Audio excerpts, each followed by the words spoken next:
Saya ucapkan selamat siang dan Assalamualaikum warahmatullahi wabarakatuh. Oke, baik. Pada siang hari ini, ya saya akan melanjutkan materi dari minggu yang lalu, yaitu mengenai laju reaksi untuk kelas 11 MIPA. Gitu ya. Kemudian lanjutan dari materi di video yang lalu mengenai laju reaksi, yaitu hari ini kita akan membahas tentang konsep dari laju reaksi dan juga menentukan rumus dari laju reaksi. Oke, baik, seperti apa materinya, maka siswa-siswi sekalian bisa menyimak materi berikut ini. Oke, baik. Bagaimana konsep dari laju reaksi? Ya, nah konsepnya adalah bisa diperhatikan di sini. Seiring dengan bertambahnya waktu reaksi, maka jumlah zat bereaksi akan semakin sedikit atau berkurang, gitu ya. Sedangkan produk ya atau hasil semakin bertambah, gitu ya. Dalam kurung otomatis jumlahnya akan semakin banyak. Oke. Kemudian laju reaksi dapat dinyatakan sebagai laju berkurangnya pereaksi atau laju terbentuknya produk. Gitu ya. Jadi pereaksinya berkurang, produknya bertambah. Oke, jadi itu adalah konsep awal dari laju reaksi. Oke. Nah, sekarang bagaimana cara kita ya melakukan penentuan dari laju reaksi? Oke. Nah, laju reaksi ditentukan melalui percobaan ya, yaitu dengan cara mengukur banyaknya pereaksi yang habis ya atau banyaknya produk yang dihasilkan pada selang waktu tertentu. Gitu ya. Jadi ada batas waktunya. Ya. Jadi saat reaksi utuh ya atau kondisi awal sampai dia habis ya, maka dibutuhkan waktu berapa detik. Gitu ya. Sebaliknya, pada saat produk belum terbentuk ya, sampai produk terbentuk secara total gitu ya, sampai produk nggak terbentuk lagi alias ya produknya sudah terbentuk full gitu ya. Nah, maka itu dibutuhkan waktu berapa detik gitu ya. Maka dikatakan pada selang waktu tertentu. Oke. Nah, contohnya adalah di sini reaksi antara logam Mg dengan larutan HCl dapat ditentukan dengan cara mengukur jumlah salah satu produknya, yaitu H2. Oke, maka reaksinya yaitu seperti ini, yaitu Mg ditambah HCl menjadi MgCl2 plus H2. Gitu ya. Nanti bisa disetarakan di depannya HCl itu bisa ditambahkan angka 2. Gitu ya.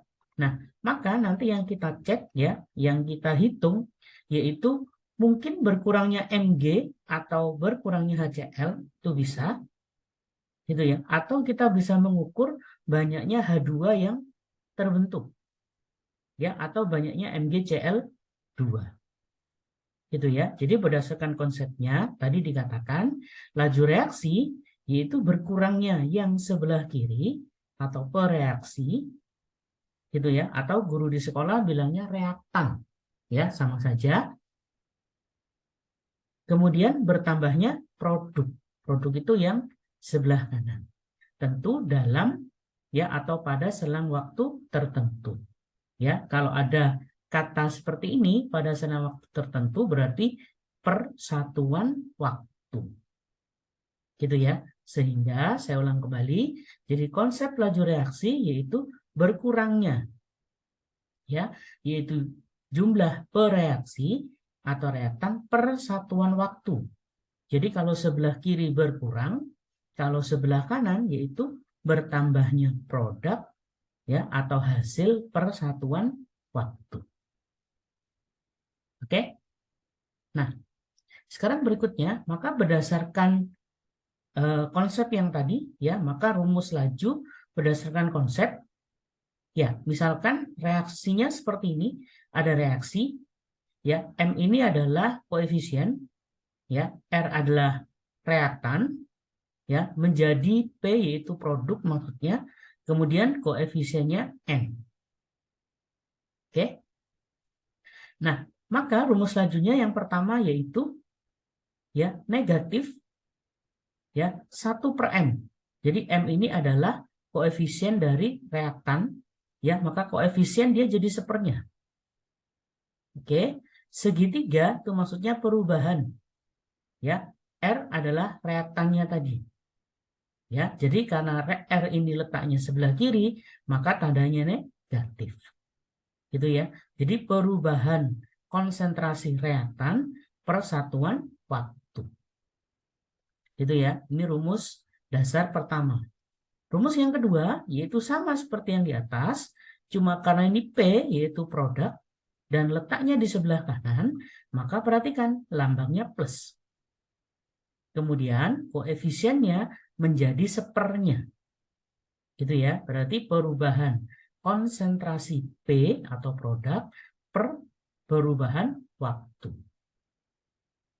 Gitu ya. Nah, maka keterangannya bisa dilihat di sini. Yang pertama, R itu adalah koreaksi. Nah, tadi saya katakan, jadi yang dimaksud R ini adalah koreaksi atau di sekolah disebutnya reaktan. Oke. Kemudian P adalah produk atau hasil reaksi. Ini P adalah hasil. Kemudian V-nya adalah laju. Ya, laju reaksi. Kemudian T-nya adalah waktu. Ya, biasanya satuannya bisa detik, bisa menit, ya, tergantung dari yang diamati, gitu ya. Kemudian, nah, ya, segitiga dalam kurung R, yaitu perubahan konsentrasi molar. Ya, ya, jadi molar diingat kembali materi di video yang lalu, ya. Atau gurunya di sekolah mengatakan molaritas. Ya, jadi nggak ada masalah kalau ada guru yang bilang molar atau molaritas. Oke. Nah, P juga sama. Bedanya kalau P adalah produk. Ya, kalau R adalah reaktan atau pereaksi. Oke, kemudian nah satuan dari laju reaksi yaitu dinyatakan mol kali L pangkat min 1 S pangkat min 1. Ya, atau mol per liter, ya, disingkatnya molaritas, yaitu dibagi waktunya, ya, yaitu sekon. Ya, ini yang sering dipakai. Tapi nanti misalkan Pak, di sekolah saya pakainya detik, ya, maka boleh, yaitu molaritas per detik. Ya, kemudian kalau nanti ada soal pilihan ganda, maka sekali lagi untuk satuannya menyesuaikan yang ada di sekolah. Gitu ya. Jadi dan disesuaikan juga dengan jenis soalnya. Ya, kalau memang soal yang digunakan ya satuannya pakai molaritas per menit, maka nggak apa-apa. Ya, kalau dia molaritas per detik, maka sekali lagi ya, maka menitnya harus diubah ke detik. Ya. Oke. Baik. Nah, contohnya ini misalkan ya ada reaksi seperti ini yaitu N2, mohon maaf, 2N2O5 berubah menjadi 4NO2 plus O2 gitu ya. Laju reaksi dapat dinyatakan sebagai laju pengurangan konsentrasi molar N2O5 atau laju pertambahan konsentrasi molar NO2 atau laju pertambahan konsentrasi molar O2. Oke, nah yang diminta adalah nyatakanlah laju reaksinya. Oke, nah baik, pertama ini saya tulis ulang kembali, gitu ya. Oke, sehingga reaksinya adalah 2N2O5 berubah menjadi 4NO2 plus O2. Oke, kemudian pastikan reaksi ini sudah setara, gitu ya. Jadi tetap diingat-ingat kalau ada persamaan reaksi, pastikan ya persamaan reaksinya sudah setara. Oke, nah seperti tadi saya katakan ya mengenai konsepnya bahwa kalau dia letaknya sebelah kiri atau sebelum tanda panah ya maka konsentrasinya berkurang. Tapi kalau di sebelah kanan maka konsentrasinya bertambah. Gitu ya. Nah, maka Nah, rumus laju reaksinya adalah, nah, bisa jadi satu seperti ini, yaitu V sama dengan, perhatikan, karena letaknya dia di kiri, maka minus. Gitu ya. Kemudian ini koefisiennya 2, maka jadi setengah. Ya, lambangnya seperti tadi, yaitu segitiga, ada segitiganya. Nah, yang di dalam kurung yaitu N2O5 per delta T. Gitu ya. Oke, ini untuk yang sebelah kiri. Maka sama dengan yang di sebelah kanannya. Ya, karena di sini ada 4, maka jadinya 1/4. Ya, sama seperti halnya yang ini, yaitu segitiga. Yang di dalam kurung adalah NO2. Gitu ya, per delta T. Sama dengan, oke, yang O2. Ya, di sini mohon maaf nanti bisa ditambahkan ya. Di sini ada plusnya gitu ya. Karena ini adalah sebelah kanan gitu ya. Jadi plus segitiga, kemudian dia tetap O2 per delta T. Ya, karena ini koefisiennya 1 ya, maka boleh langsung. Gitu ya. Jadi seperti inilah konsep dari laju reaksi. Oke. Nah, kalau sudah, maka perhatikan. Nah, sekarang kita masuk ke bagaimana menentukan persamaan laju reaksi. Oke. Nah, persamaan laju reaksi yaitu hubungan kuantitatif antara konsentrasi per reaksi dengan laju reaksi yang dinyatakan dalam suatu persamaan. Ya, yaitu disebutnya adalah persamaan laju reaksi.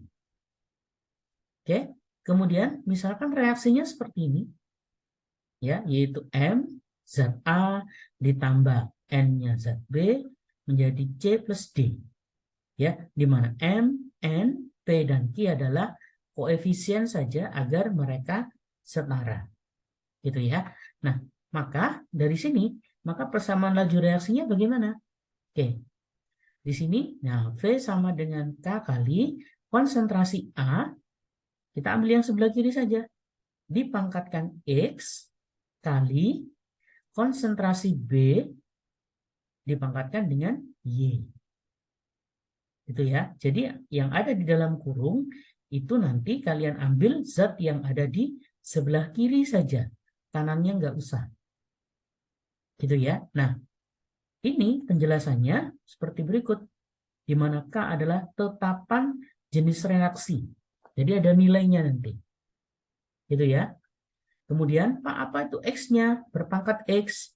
Di mana X adalah order reaksi terhadap zat A. Ya, karena X ini nempel di A, maka X adalah order terhadap A. Ya, kemudian Y nempelnya di B.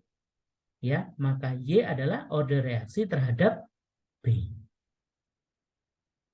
Oke. Nah, berikut penjelasannya. Nah, sekarang order reaksi nanti terbagi ada order 0, ya, order 1 dan order 2. Oke, misalkan order yang 0. Oke. Order 0 itu seperti apa? Nah, bisa diperhatikan. Ya, reaksi dikatakan berorder 0 terhadap salah satu reaksi jika perubahan konsentrasi reaksi tersebut tidak mempengaruhi laju reaksi. Jadi laju reaksinya nggak akan berpengaruh. Gitu ya. Nah, maka kalau 0 nanti grafiknya seperti ini. Ya, ini reaksinya semakin dia besar, maka lajunya juga dia nggak akan naik. Nilainya tetap saja di situ. Gitu ya, karena ordernya 0. Ya, jadi semakin besar lajunya, gitu ya, maka nilai kecepatannya tetap. Ya, jadi dia tidak mempengaruhi laju reaksinya. Oke, jadi lajunya kamu bilangnya ya segitu-gitu aja. Dia nggak akan naik, nggak akan turun. Oke, karena berorder 0. Oke. Nah, sekarang berikutnya yang berorder 1. Bagaimana kalau berorder 1? Oke, maka perhatikan Ya, bentuknya seperti ini kalau dia berorde 1, yaitu reaksi dikatakan berorde 1 terhadap salah satu pereaksi jika laju reaksi berbanding lurus dengan konsentrasi pereaksi tersebut. Oke, jadinya seperti ini grafiknya, naik. Gitu ya. Otomatis semakin besar pereaksinya, maka lajunya akan semakin besar. Ya, itu kalau berorde 1. Ya, jadi kenaikannya sebanding. Ya, nah ini kalau di matematika istilahnya membentuk sudut 45 derajat ya dengan pereaksinya. Itu ya. Jadi dia persis di tengah-tengahnya. Oke, ya, makanya dikatakan berbanding lurus. Oke. Ini kalau berorde 1. Oke, sekarang yang berorde 2. Nah, kalau berorde 2 bagaimana? Oke, bisa diperhatikan. Ya, kalau berorde 2 bentuknya seperti ini. Ya, reaksi dikatakan berorde 2 terhadap salah satu pereaksi jika laju reaksi merupakan pangkat 2 dari konsentrasi pereaksi tersebut. Oke, jadi pangkat 2. Karena dia berpangkat 2, tentu masih ingat kalau di matematika, ya, karena berpangkat 2 maka bentuknya pasti berbentuk kurva. Gitu ya. Karena dia positif, ya, maka kurvanya terbuka ke atas. Gitu ya. Maka dia semakin besar pereaksinya, otomatis V-nya atau kecepatannya akan semakin tinggi. Gitu ya, dia nggak membentuk garis lurus seperti tadi, tapi dia membentuk kurva seperti ini. Gitu ya, jadi dia naik sedikit saja, otomatis V-nya akan tambah lebih besar. Ya, karena dia berorde 2. Oke, jadi bisa difahami ya, itu bedanya. Ya, jadi laju reaksi kalau dia ada di orde 1, ada di orde 2, atau di orde yang ketiga. Oke, jadi mohon maaf, dia di orde 0, di orde 1, di orde 2. Oke, di orde 3 sebenarnya ada, tapi jarang keluar. Gitu ya. Tapi biasanya kadang itu keluarnya di seperti apa kayak lomba-lomba kimia gitu atau liga kimia ya. Itu kalau dulu itu ada apa kayak kontesnya gitu ya. Kalau di Surabaya itu disebutnya ada liga namanya. Ya, kalau dulu ada liga matematika, liga kimia, liga fisika ya itu biasanya ada. Ya, tapi sekarang kegiatannya sudah dihentikan. Ya, mungkin diganti program-program yang lain. Oke. Baik, saya lanjutkan. Nah, sekarang kita masuk ke contoh bagaimana menentukan persamaan laju reaksi. Oke, misalkan di sini soalnya ya, nitrogen oksida atau NO bereaksi dengan gas hidrogen membentuk dinitrogen oksida atau N2O dan uap air. Oke, reaksinya seperti ini ya. Kemudian dan ingat pastikan dia sudah setara. Tuh ya. Kemudian perhatikan tabelnya. Nah, saya munculkan dulu. Nah, ini tabelnya ya, konsentrasi awal NO dan H2. Oke, bentuknya seperti ini. Oke. Yang sering ditanyakan, nah ini pertanyaannya yaitu tentukan order reaksi terhadap NO, order reaksi terhadap H2, kemudian rumus lajunya, kemudian yang dinilai order reaksi total, kemudian yang E adalah tentukan nilai dan satuan tetapan reaksi atau nilai K-nya berapa. Kemudian tentukan laju reaksi jika konsentrasinya NO 0,3 M dan H2-nya berkonsentrasi 2 M. Oke, baik. Ini kita bahas. Nah, oke. Nah, untuk tabelnya saya tulis ulang di sini ya, agar mempermudah kalian mengerjakan. Oke. Nah, sebelumnya kita periksa terlebih dahulu, ya, di belakang tabel ini, ya, mohon maaf, angkanya yang saya maksud, di sini semuanya sama, pangkatnya -3, -3, gitu ya. Ini juga sama, -3, -3, ya, ini kebetulan juga sama. Ya, cuma ini -5. Oke. Maksud saya dalam satu baris dari atas ke bawah nilainya sama. Oke. Tipsnya, ya, mungkin sudah diberitahukan oleh Bapak Ibu gurunya di sekolah, kalau ada tipe seperti ini, ya, kita anggap angka belakangnya nggak ada, ya, untuk mempermudah. Jadi 10 pangkat min anggap nggak ada, karena semuanya sama. Ya, kalau ada yang tidak sama, diubah dulu, disamakan terlebih dahulu, baru nanti dianggap nggak ada. Gitu ya. Oke, ini hanya contoh saja, berarti kalian cukup melihat ini 6, 12, 6 gitu ya. Kemudian 2, 2, 4, sedangkan ini 2, 4, dan 8. Oke, baik. Nah, maka cara mengerjakannya adalah yang pertama, kita tentukan langkahnya terlebih dahulu, yaitu kita buat persamaannya, yaitu V sama dengan K kali konsentrasi NO dipangkatkan X, dikalikan konsentrasi H2 dipangkatkan Y. Gitu ya. Ya, jadi ini kita anggap sebagai contoh, mengikuti ini ya. Karena Z-nya adalah NO dan H2, maka seperti yang tadi, A dan B-nya kita ganti menjadi NO dan H2. Oke. Nah, sekarang kita cari order reaksi terhadap NO. Maka syaratnya bisa diperhatikan di sini, ya, order reaksi terhadap NO. Ya, maka kita mencari nilai X. Ya, berdasarkan ini NO kan berpangkat X. Ya, maka untuk mencari nilai X, lihat H2 yang sama. Lihat konsentrasi H2 yang sama. Ternyata yang sama adalah ini. Berarti percobaan atau data 1 dan data 2.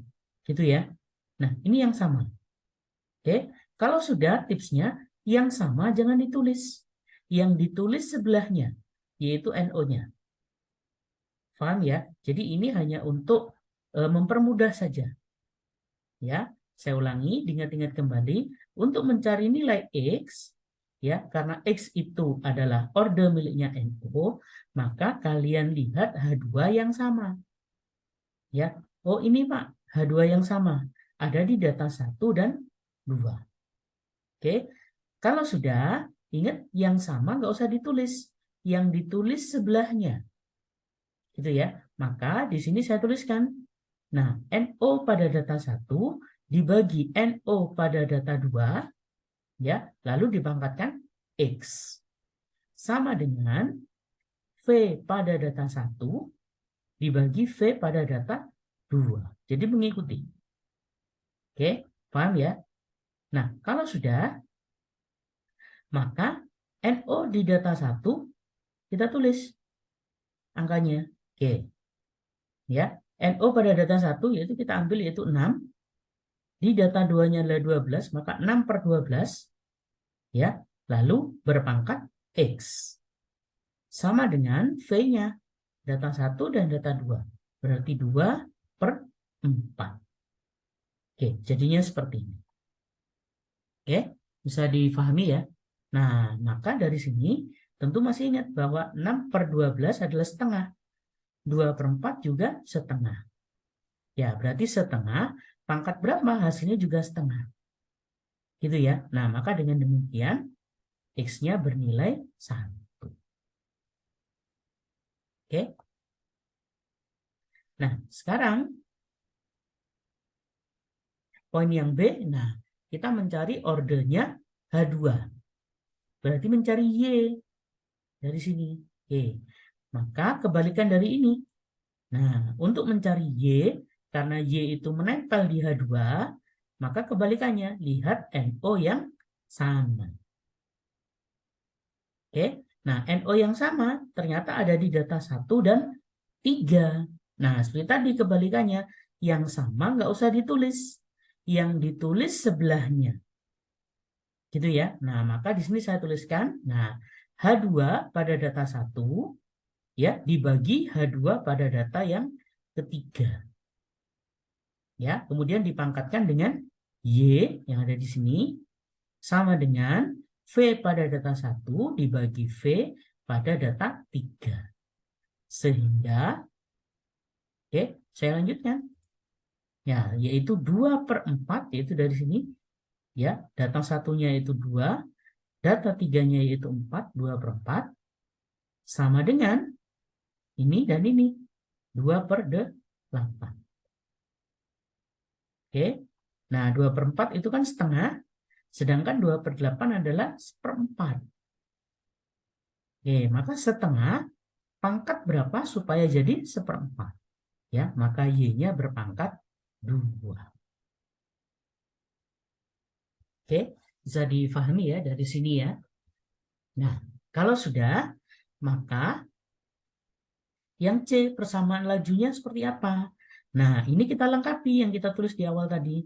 Maka V sama dengan K kali konsentrasi NO. NO-nya kan berpangkat X, X-nya 1. Maka kita tulis 1. Tidak ditulis pun nggak apa-apa. Gitu ya. Ingat kalau tidak ditulis berarti 1. Oke. Kemudian kali H2, konsentrasi H2, lihat H2-nya kan berpangkat Y. Ya, sesuai yang ada di sini. Dia berpangkat Y. Maka Y-nya sama dengan 2. Gitu ya. Nah, misal, Pak, kalau berpangkat 0 bagaimana? Kalau berpangkat 0, ya biasanya konsentrasinya tidak perlu ditulis. Itu ya, atau langsung diganti angka 1. Oke, jadi misal nanti ada soal, Pak, seperti ini NO berpangkat 0, maka NO-nya nggak usah ditulis. Ya, langsung H2 kuadrat. Ya, biasanya seperti itu. Ya, seandainya, sekali lagi, seandainya NO-nya berpangkat 0. Tapi kalau NO-nya berpangkat 1, ya, maka pangkat satunya ditulis seperti ini boleh, ya, nggak ditulis pun juga tidak apa-apa. Tapi NO-nya harus ditulis. Gitu ya. Tapi kalau berpangkat 0, maka NO-nya nggak usah ditulis. Oke. Nah, untuk yang D, order reaksi total. Nah, order reaksi total itu cukup menjumlahkan X dan Y-nya. Jadi pangkatnya ini dijumlah. Ya, itu ya. Dengan kata lain, X ditambah Y. Ya, yaitu 1 ditambah 2, yaitu berorder totalnya adalah 3. Oke. Kemudian, berikutnya, oke, tabel masih saya sertakan, ya, tujuannya sekali lagi untuk mempermudah. Oke. Nah, sekarang yang E yaitu menentukan nilai K dan satuannya K. Oke. Nah, persamaannya tadi saya tulis dulu. V sama dengan K kali konsentrasi NO kali konsentrasi H2 kuadrat. Ya. Nah, maka untuk mencari nilai K dari persamaan ini tadi yang ada di poin C, gitu ya. Nah, maka bisa kalian masukkan ke data 1 yaitu ini. Itu yang paling mudah. Pak, data 2 boleh nggak? Boleh, nggak apa-apa. Pak, saya mau data 3, boleh nggak? Boleh. Ya, boleh, nggak ada masalah. Ya, masukkan ke salah satunya saja. Cuma biasanya data yang pertama itu data yang lebih mudah atau angkanya biasanya tidak terlalu besar. Itu ya. Sekali lagi, nggak harus data 1, tapi saya ini mengambil contoh yang paling mudah. Itu ya. Maka yang ada di sini kita isikan berdasarkan data 1, berdasarkan tabel ini yang ada di data 1. Oke, maka V-nya pakai data yang pertama, yaitu 2 kali 10 pangkat min 5. NO-nya pakai NO yang data 1. H2-nya juga yang pakai di data 1. Oke, maka hasilnya seperti ini. Ya, V-nya 2 kali 10 pangkat min 5. Satuannya saya tuliskan juga M per S, sesuai yang ada di sini. Sama dengan K, ya, ini K. Kemudian NO-nya 6 kali 10 pangkat min 3, yaitu ini. Kemudian H2-nya 2 kali 10 pangkat min 3. Ya, M-nya saya tuliskan molaritas. Ingat H2-nya berpangkat 2. Makanya di sini saya tulis pangkat 2. Oke. Kalau sudah, ini pangkatnya saya masukkan dulu.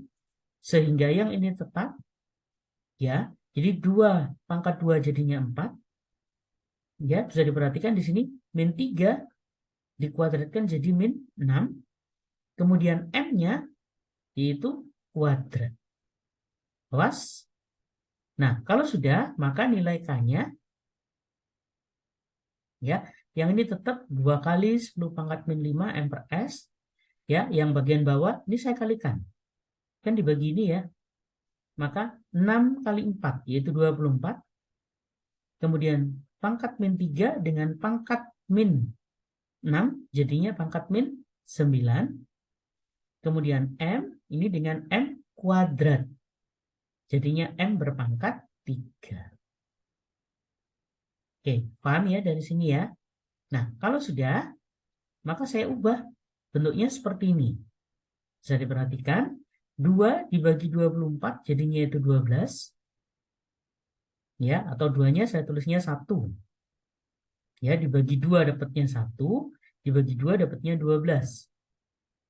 Oke, kemudian perhatikan di sini ada 10 pangkat min 5, ini 10 pangkat min 9. Gitu ya, maka masih sisa 10 pangkat min 4 di bawah. Kemudian S yang ada di sini saya letakkan di bawahnya langsung, sehingga S kali M berpangkat 3. Kalau sudah, ya bentuk seperti ini, oke, M-nya bisa saya coret. Yang di atas, yang ini kan 2. Mohon maaf, yang ini 3. Saya coret dengan yang di atas, maka sisa 2. Sehingga, oke, bentuknya saya buat sederhana gini. Ya, 1/12, ini 1/12. Ya, 10 pangkat min 4-nya saya naikkan ke atas. Makanya jadi 10 pangkat 4. Ya, M-nya kan jadi 1 per. Oke, S-nya tetap. M-nya, nah ini tadi berpangkat 2. Oke, nah kalau sudah, nah maka nilai K-nya adalah ini. Berarti ini adalah nilai K-nya. 1/12 kali 10 pangkat 4. Ini adalah nilai K-nya. Kemudian dia tanya satuannya, ya ini. Nah, satuan K-nya adalah 1 per sekon dikalikan M, yaitu molaritas kuadrat. Gitu ya. Oke, jadi cara mengerjakannya seperti ini. Itu, ingat setiap satuan K itu bisa beda-beda. Tergantung rumus yang terbentuknya tadi. Nah, jadi nanti seandainya kalian ya dapat rumus yang ini berpangkat 1, ini juga berpangkat 1, maka satuan K-nya nanti akan berbeda. Oke, bisa difahami ya dari sini ya. Oke, kemudian yang F, nah atau yang terakhir, nah di sini yaitu laju reaksinya berapa jika konsentrasi NO 0,3 M dan H2 konsentrasinya 2 M. Oke, nah maka masukkan ke rumus ini. Ya, rumusnya saya tulis dulu, yaitu V sama dengan K kali konsentrasi NO berpangkat 1, konsentrasi H2 berpangkat 2. Ingat, K-nya sudah ada nilainya, yaitu ini tadi, 1/12 kali 10 pangkat 4. Maka V sama dengan, ya, nah K-nya saya ganti 1/12 kali 10 pangkat 4. NO-nya saya ganti langsung ini 0,3. Saya menulisnya 3 kali 10 pangkat min 1. Gitu ya. Kemudian H2-nya yaitu 2M, yaitu 2 tapi kuadrat. Awas. Sehingga saya lanjutkan 1/12 kali 10 pangkat min 4. Mohon maaf, maksud saya 10 pangkat 4. Oke. Kemudian lihat di sini 3. Ya, ingat ini 2 kuadrat yaitu 4. Maka 3 kali 4 yaitu 12. Awas. Kemudian 10 pangkat min 1-nya tetap. Ya, satuannya pasti M per S. Ya, nah ini kan lajunya tadi satuannya M per S. Oke. Nah, maka dari sini berapa nilainya? Ya, 12 dengan 12-nya bisa kita coret. Kemudian tinggal lihat di sini, yaitu 10 pangkat 4 dengan 10 pangkat min 1. Sehingga tinggal 10 pangkat 3. Satuannya molaritas per detik. Itu ya, atau molaritas per sekon. Oke? Ya, baik. Inilah materi dari laju reaksi yang bisa saya sampaikan. Ya, semoga video ini bisa membantu siswa-siswi kelas 11 ya untuk belajar mengenai laju reaksinya. Ya, sehingga yang mungkin belum paham ya perlahan-lahan paham dengan menonton video ini. Ya, bisa diulang-ulang kembali ya supaya bisa lebih paham. Oke, baik, sampai ketemu di video pembelajaran berikutnya. Ya, saya ucapkan terima kasih dan wassalamualaikum warahmatullahi wabarakatuh. Ya, baik.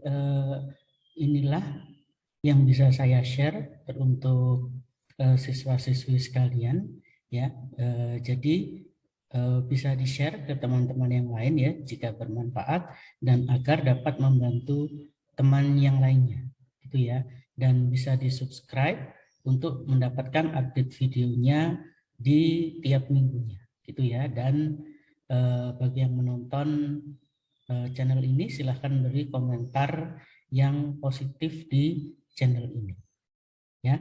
Itu saja yang bisa saya berikan kepada siswa-siswi sekalian, baik untuk yang kelas 10, kelas 11 maupun kelas 12 ya. Semoga channel ini dapat membantu untuk proses pembelajaran untuk siswa-siswa sekalian ya.